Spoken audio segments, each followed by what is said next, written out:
Kamala Janor, je suis français d'origine sénégalaise. J'ai grandi ici avec la culture hip-hop.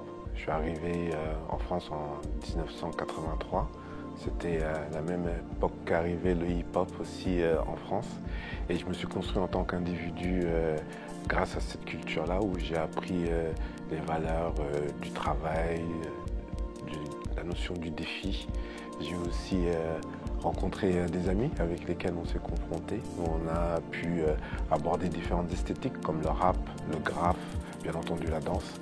Et après voilà, c'est dans cet élan artistique que finalement j'ai décidé de continuer et d'élargir ce spectre dans la danse contemporaine et pour finalement devenir chorégraphe.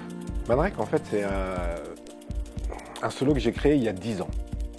Il y a 10 ans, j'étais un jeune chorégraphe où j'essayais de monter ma structure, d'essayer de trouver des partenaires, des fonds pour pouvoir monter à bien mes productions. Grâce au solo Manrek, j'ai simplement essayé de montrer quelle était l'orientation de mon travail, à savoir une fusion des danses contemporaines, des danses hip-hop et aussi de ce que j'étais moi en tant que Sénégalais qui a traversé voilà, les danses traditionnelles telles que le sabbat. C'est un solo que j'ai dansé un peu partout dans le monde et qui aujourd'hui tourne encore.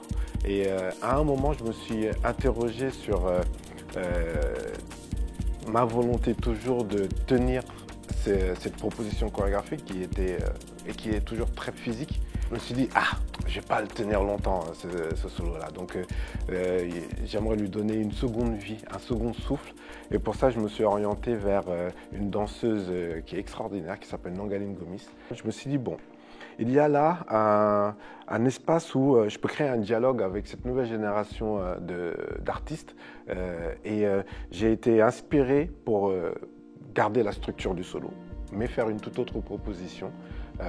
Donc on a recréé une nouvelle bande-son avec Avir Léon et on a recréé un nouveau spectacle, mais basé sur la même structure que le solo Manrek. M&M est un duo entre deux femmes, Marion Alzieux et Moinois Marchand. C'est la rencontre entre une danseuse contemporaine et une danseuse de dancehall.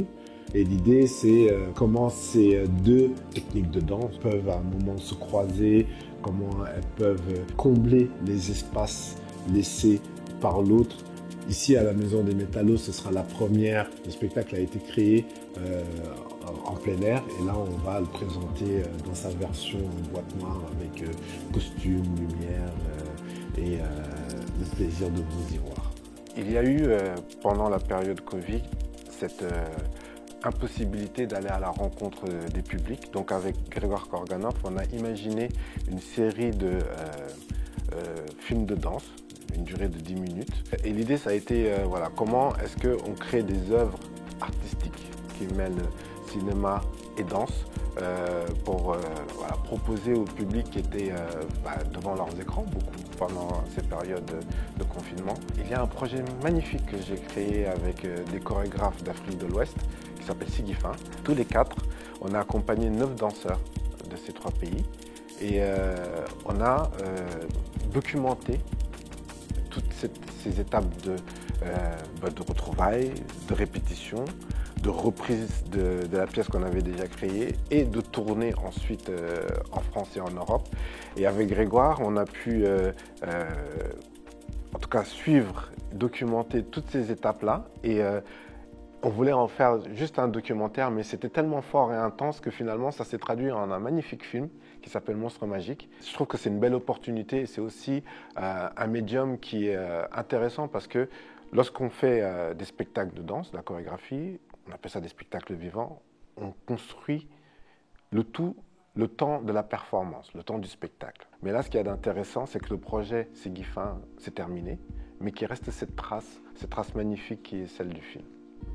Coquille, il s'agit d'une proposition qui a été faite par Laurent Méheux, qui est le directeur du Centre de développement chorégraphique national de gymnase à Roubaix. Et il m'a dit que voilà, seraient intéressés de me voir dans une proposition très jeune public, c'est-à-dire un spectacle pour les enfants de 1 à 4 ans. Un sacré challenge. Lorsqu'on est chorégraphe, on essaye de trouver la juste tonalité pour s'adresser à un public qui se veut la plupart du temps averti et à un public adulte. Mais là, parce que tu t'adresses à des enfants qui essayent encore de trouver les mots pour se faire comprendre, qui portent encore des couches pour certains. C'est une autre adresse. Donc il a fallu que je trouve la bonne tonalité pour préparer et présenter un spectacle qui leur est dédié. La chose qui m'est revenue, c'est les contes. La manière dont les histoires sont portées par la tradition orale. Et du coup, j'ai décidé de faire un conte magique entre un bébé gorillon et une montre religieuse. Et du coup, c'est de désincarner les danseurs pour les déplacer à un endroit où ils représentent des êtres magiques. Comme je viens de la culture hip-hop, il y a cette fameuse devise qui est le Peace, Unity, Love and Having Fun. Avoir l'opportunité d'être ici sur un temps long, et c'est aussi l'occasion de faire la fête. Donc on a imaginé avec des danseurs électro, qui est vraiment la culture urbaine française, une grosse fête. Donc j'ai appelé Slate, a.k.a. Crazy, et puis Sparrow, a inventé une espèce d'après-midi festif autour de la culture électro. Et ensuite, on fera une grosse teuf avec Ahuir Léon pour continuer de s'amuser, danser, partager ensemble ce plaisir-là de se retrouver sans être dans la compétition, sans être dans le battle, mais juste dans le partage de la danse et du plaisir de s'exprimer, de se rencontrer avec la technique de danse que l'on veut. Sound of the City, c'est les traces de notre résidence de recherche qu'on a fait aux États-Unis avec Grégoire Korganov. Nous avons été tous les deux lauréats à la Villa Albertine pour partir sur plusieurs mois aux États-Unis. On est allé à Chicago, on est allé à Atlanta et on est allé aussi à Los Angeles.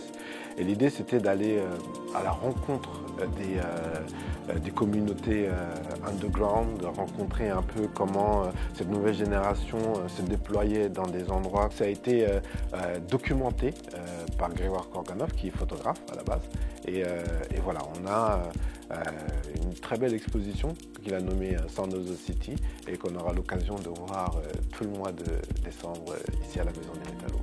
C'est vraiment un privilège de pouvoir avoir cette chance, cette opportunité de s'installer sur un temps long dans une maison telle que celle-ci, parce qu'il y a différents espaces et différentes atmosphères dans chaque espace. Ça permet aussi de se rencontrer, que les spectateurs et les habitants puissent rencontrer le travail de la compagnie, mais aussi nous aller vers eux, parce que c'est aussi tout l'intérêt de non pas venir et puis faire ce qu'on a à faire puis partir, mais c'est aussi des temps d'échange, avoir ce temps de rencontre de qualité avec les spectateurs et les habitants de l'arrondissement.